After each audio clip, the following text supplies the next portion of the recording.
छात्र हैं वो मनाली के बाद छुट्टी मनाने के बाद ब्यास नदी में फोटो खिंचवाने के लिए पहुंचे थे, जिसके बाद से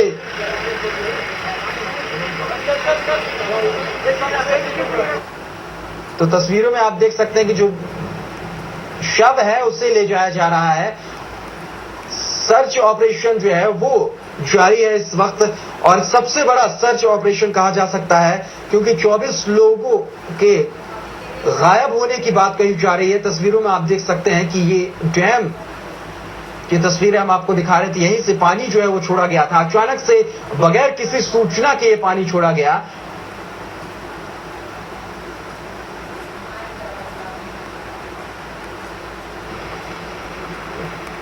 मानव संसाधन विकास मंत्री स्मृति ईरानी ने मृतक छात्रों को श्रद्धांजलि देते हुए कहा कि केंद्र सरकार पूरी मदद का आश्वासन देती है।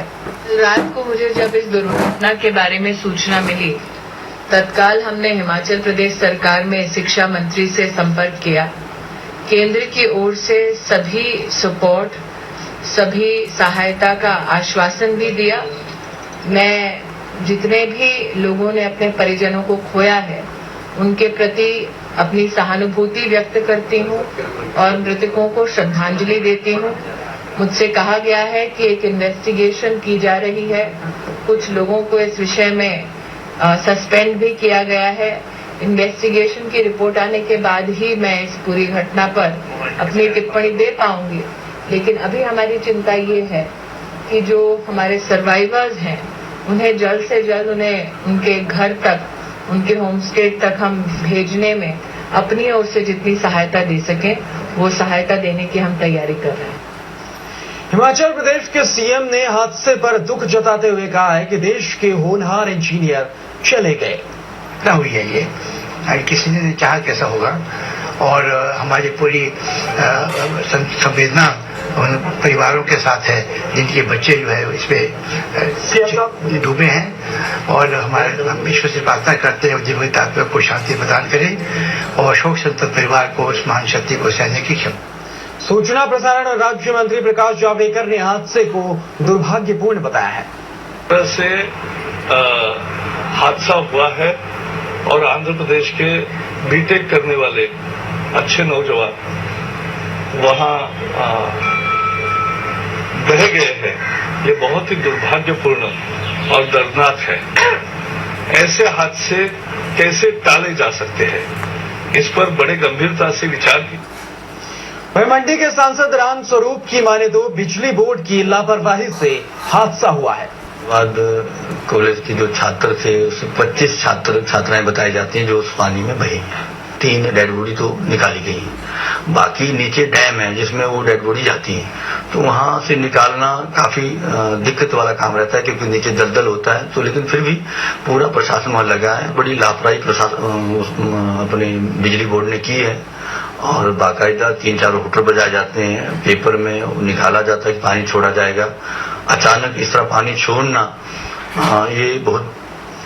एनसीपी ने कहा कि इस हादसे में केंद्र और राज्य सरकार दोनों को हस्तक्षेप करना चाहिए। और दुखद है ऐसी घटना हुई, और जो जिसकी भी लापरवाही से इतने नौजवानों की, इतने छात्रों की मौत हुई है, मैं समझता हूं उसको दंडित करना चाहिए और सख्त कार्रवाई करनी चाहिए। इस तरह से कहीं लापरवाही होती है जिसमें इतने लोगों की जान, मासूम बच्चों की जान चली गई, उनके जो माता पिता उनकी क्या हालत हो रही होगी। तो मैं समझता हूं कि राज्य सरकार को या केंद्र सरकार को भी इसमें हस्तक्षेप करना चाहिए, और जिसके भी कारण ये दुर्घटना हुई है उसको दंडित करना चाहिए। और छात्रों का इस पूरे मसले पर क्या कुछ कहना है, ये सुनाते हैं आपको। हॉस्टल विजिट के वास्ते आए थे यहाँ पे, 40 स्टूडेंट्स होते, और ये 6:30 बजे हुआ था हादसा। और क्या है, वो सुबह हुआ था वो वाली, तो हम सोचे 1-2 पिक्चर्स निकाल के नीचे जाके, और फिर क्या हुआ, वो 10 मिनट के बाद 1-2 आदमी हम हमारे और चिल्लाने लगे, और हमने सोचा कि वो हमको वेकेट करने के लिए बोल रहे थे। और फिर एक आवाज सुनाई दिया मुझे, वो ऊपर से वो लोकल आदमी था, वो बोल रहा था कि गेट खुला हुआ है, हमको निकलना पड़ेगा। पर मैंने कोशिश किया मेरे दोस्तों को अलर्ट करने के लिए, पर मेरा आवाज चले गया। वो तब मैं भाग के गया वहाँ पे, 1-2-3 लोगों को निकालने की कोशिश किया, पर with in span of 5 to 6 seconds वो वाटर लेवल राइज हुआ 6 फीट तक। Worst part is the rescue team जो है वो 3 घंटे तक कोई भी रिस्पॉन्स नहीं था उनको से। एंड जब हमने एक पुलिस ऑफिसर से पूछा था क्या वो नेट्स वगैरह वो लगाए, क्या उसका इंतजाम हुआ क्या वो डैम के करीब, बोले तो उन्हें बोल रहा था कि कंट्रोल रूम को कॉल करके हमको कंफर्म करना पड़ेगा। सो ऐसा था रेस्पॉन्स उन लोगों से।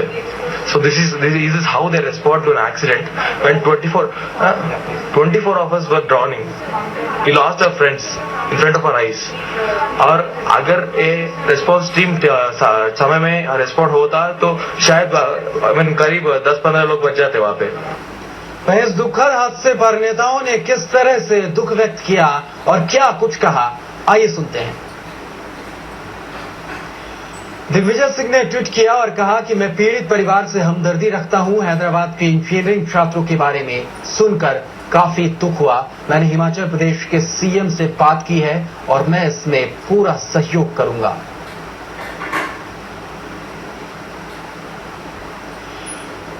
एम चंद्रबाबू नायडू का कहना है कि छात्रों के लापता होने से दुखी हूं और इस संदर्भ में मैंने दिल्ली में बात की है। सभी जरूरी कदम उठाने के साथ ही पीड़ित परिवार को मदद करने की बात कही है।